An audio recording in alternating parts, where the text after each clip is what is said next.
The plan today is to tidy this area, and we are going to use all our cool toys to do it. A long time ago, this tree came down and the people before us stopped looking after this area because they couldn't get to it. We are going to sort it all out.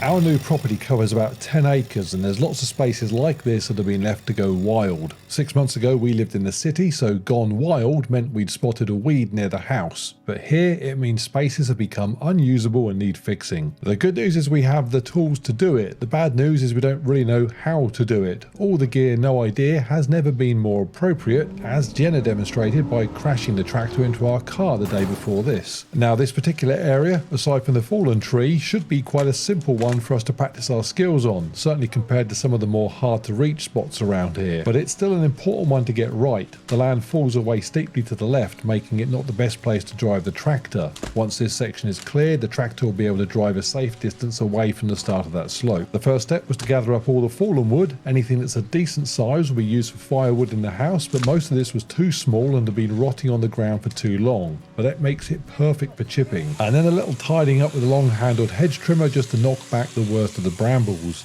We aren't trying to create a beautiful lawn here, but still don't want massive brambles taking over and preventing anything else from having a chance. We are going to clear this area of all the fallen wood because it is a nightmare when we get heavy rain. This area needs to be really cleaned out, otherwise it does get quite flooded. It doesn't look like it now, but when it rains for a couple of days on the trot, the stream here becomes an absolute torrent and any large pieces of wood just get washed down and start to block the culvert where the stream passes under the path. We also decided to take out some of this fencing because it seems to do nothing other than prevent access to an area that needs to be maintained. And then the fun part, chipping. This is a Forest Master FM90D and is a joy to use. If you've ever used a garden chipper or shredder, you're probably used to having to deal with them getting blocked and jammed. I'm sure you could jam this thing, but we haven't figured out how to yet. It swallows anything we throw at it that is under the size we would want to keep for fuel in the house. And it turns it into chips that have all sorts of uses. An obvious one is on the flower beds for weed suppression, but all of this was going on a spot on our track that had got far too muddy. Now there's lots of different opinions on adding wood chips to muddy areas, not everybody's in favour of it, but this worked perfectly for us. Not only did it absorb all the excess moisture that was there, as it gradually breaks down over time, it will improve the drainage of the space even more by making the soil better. Right now it's just a clay mud and it needed some diversity within it. This is the lane a week or so after we added those chips, and as you can see, it's been transformed. Okay, let's talk chipper size. We wanted the biggest chipper you can get because why wouldn't you? And we've actually got one that we're going to get lent soon. It's going to go on the back of the tractor and it'll be very cool and fun and it will chip up massive things. The problem with it is it can't get to where a smaller chipper can get. Our worry was that the smaller chipper would be a bit rubbish, be like the sort of things that are battery powered or mains powered and you use in your garden. I think this might be the perfect size. Yeah, so it weighs about 100 kilos, I think.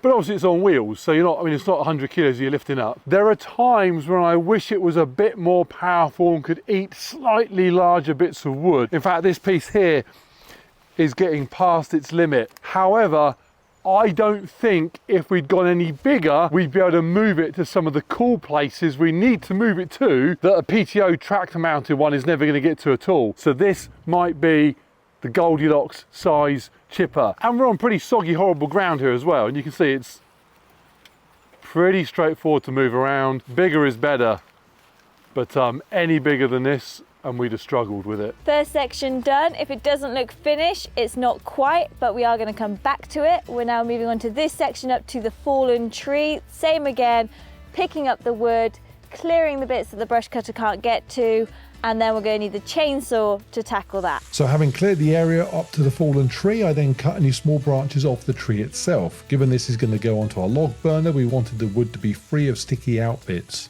Okay, that is now ready to be sawn up.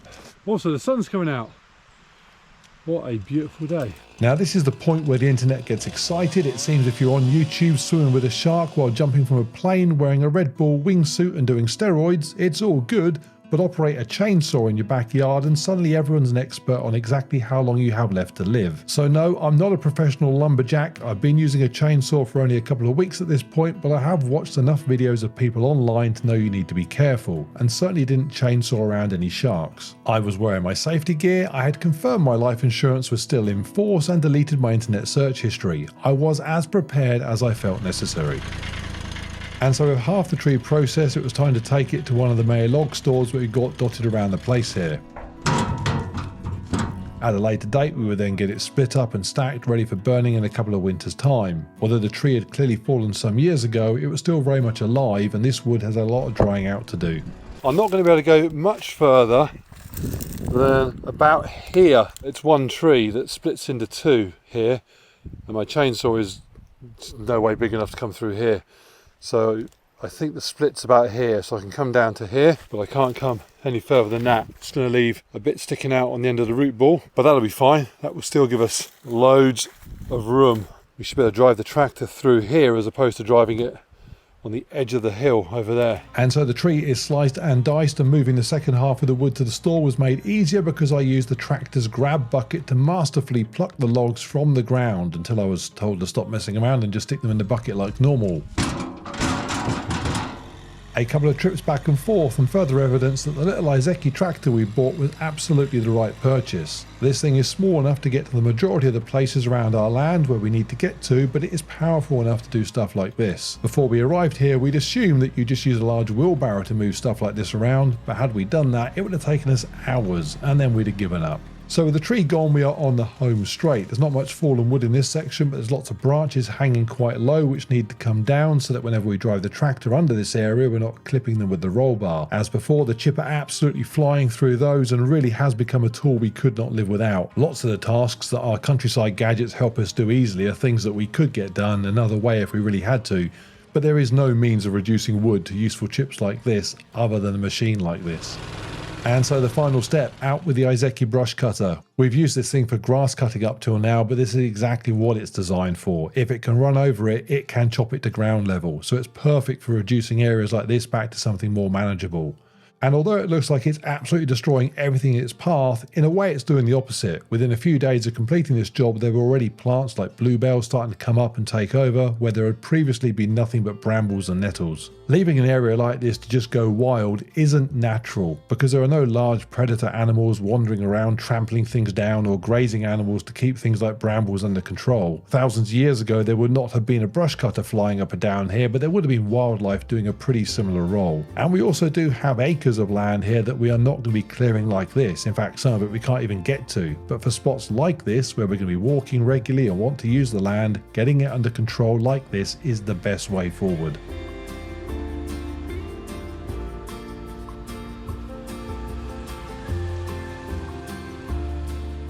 And we are done. We are super happy with it. There is plenty of space for us and plenty of space for the wildlife. It is perfect. And a few weeks on, and it is bouncing back the way we wanted. That's the chain harrow there that I used to flatten out a few lumps and bumps, and there is now space for the tractor to stay away from the steep bank. There's loads of small log piles that we created for wildlife to enjoy, and after a bit of rain yesterday, the bluebells are starting to come through where previously there was nothing but brambles. It's only a small bit of the land here, but we got it done, no one got injured, and we are happy with the result. That is as good as it gets here, and no, Jen is not allowed to drive the tractor anywhere near the car ever again.